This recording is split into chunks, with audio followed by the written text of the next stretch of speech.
I love cassette decks. Over the years I've owned quite a few different makes and models of them, many of which I've shown on this channel, but sometimes they don't love me back.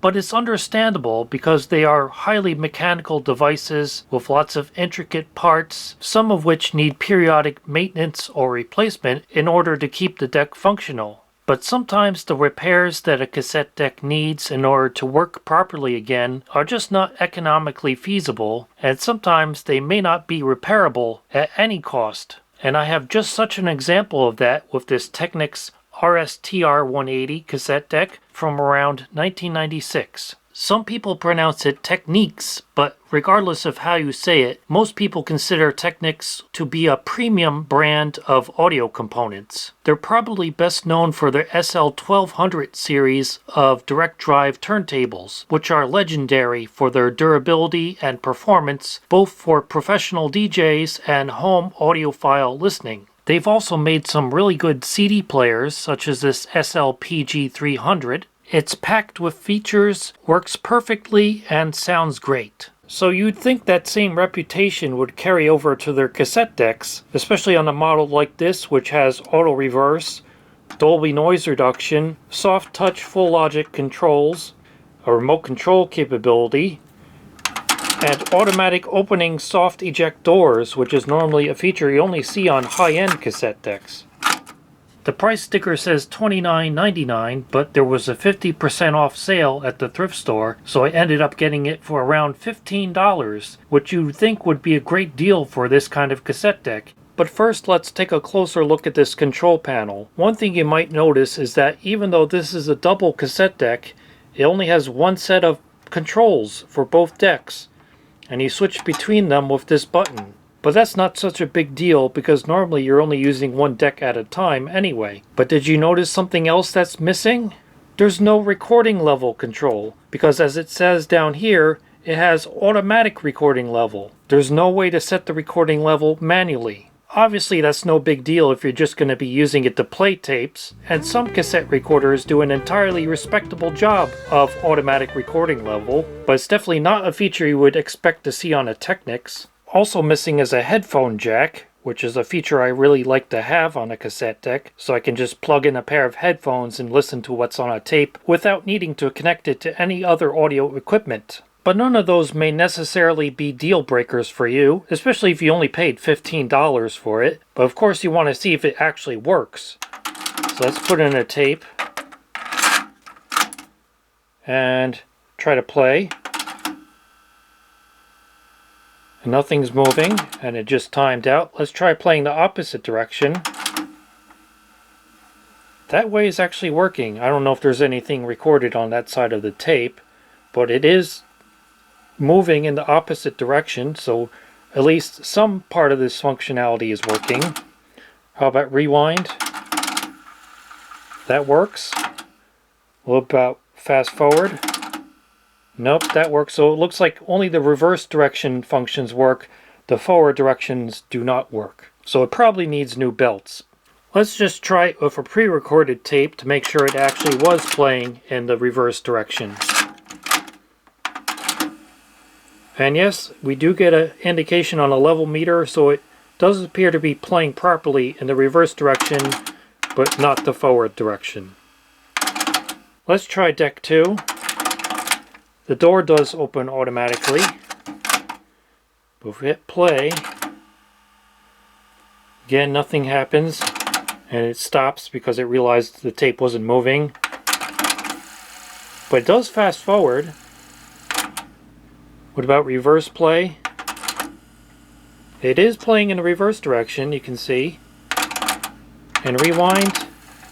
It is rewinding, so this side works a little bit better than the first side. The only function that was not working is forward playback. Otherwise, everything else worked. I couldn't find anything for the TR-180, but I looked up the TR-280, which is basically the same thing except with Dolby C noise reduction, and you can get a belt kit for it for around $20. So you would think this would be a good candidate for restoration. Just put on a new set of belts and you would have a working cassette deck. But before we click the Buy It Now button, let's pop the cover and take a look inside.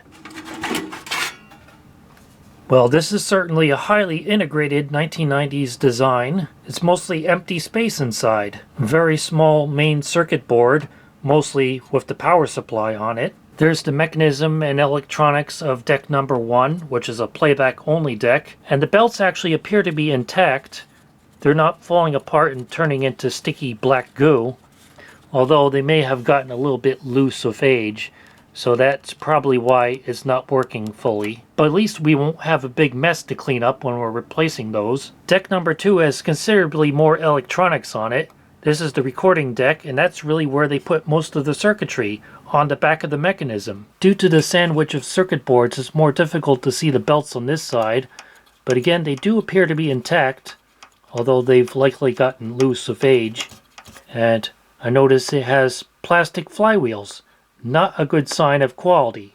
And here's where the repairability of this deck starts to go drastically downhill. Another thing you may have noticed is that the motors are soldered onto the circuit board, and according to the service manual, which does actually tell you how to replace the belts, unlike many service manuals for cassette decks, it tells you you have to desolder the motor in order to gain access to the belts. And that alone may make restoring this cassette deck unfeasible for many people because they lack the proper equipment and knowledge of how to unsolder and resolder components. But even if you do have the equipment and knowledge to do soldering, there's another big issue of these decks that may make them totally unrepairable.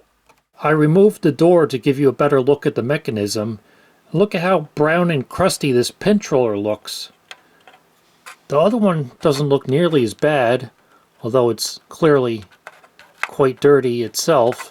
And you may think this is just because someone mainly used it to play tapes in the forward direction. But if that was the case, the wear would only be on the surface of the pintroller where it actually contacts the tape as it moves through the mechanism. But you can clearly see the entire rubber is all brown and crusty and degraded. It reminds me of one of those make-believe restoration videos where they paint on fake rust on non-metallic objects, but this is real.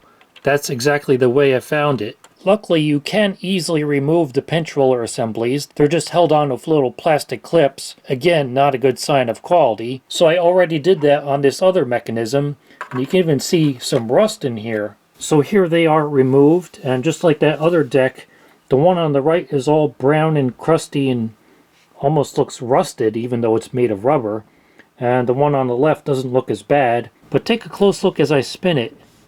See how much that wobbles? The rubber pintroller is completely separating from the plastic spindle it's mounted on. Again, another sign of bad quality.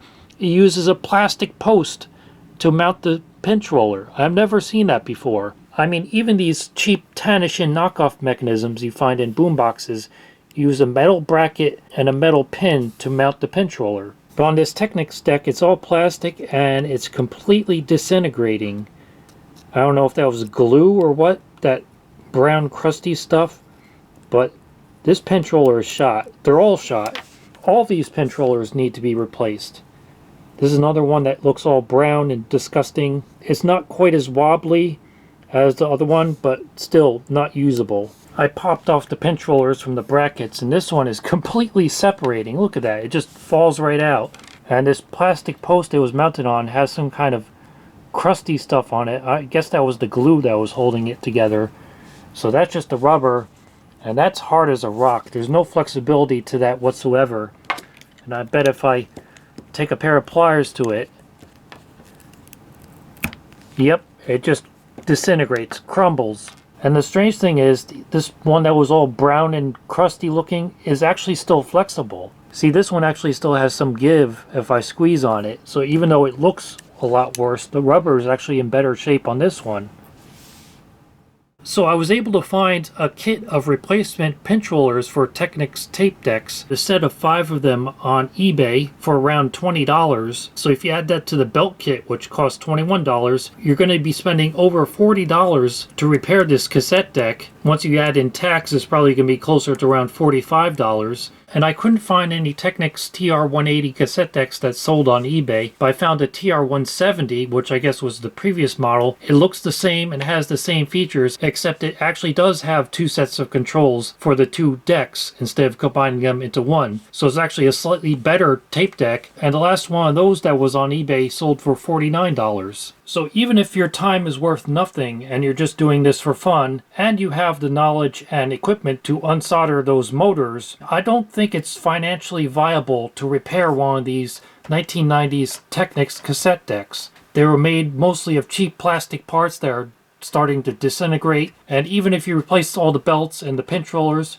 who knows what else is going to start falling apart next? These simply were not good tape decks despite the premium reputation of the Technics brand name. And this is a perfect example of why I'm more enthusiastic about new cassette tape equipment than many other tape enthusiasts, because a new cassette deck that works okay... At the moment, I am directly between the front microphones, but I'm now moving over to the left front microphone. I am just starting a mechanical stopwatch which will move with me and help you in locating the sound as I walk between and around the microphones. No, this is not 60 minutes. Is a lot better than a vintage one that doesn't work at all. But I'll make a deal with you. If this video earns enough in ad revenue to cover the cost of the belts and pinch rollers, I will go ahead and repair this cassette deck, despite my own advice that it's not worth buying or repairing one of these. Because now that I have it in my possession, I really don't want to see it end up in the e-waste bin, and I am kind of curious to hear how well that automatic recording level works.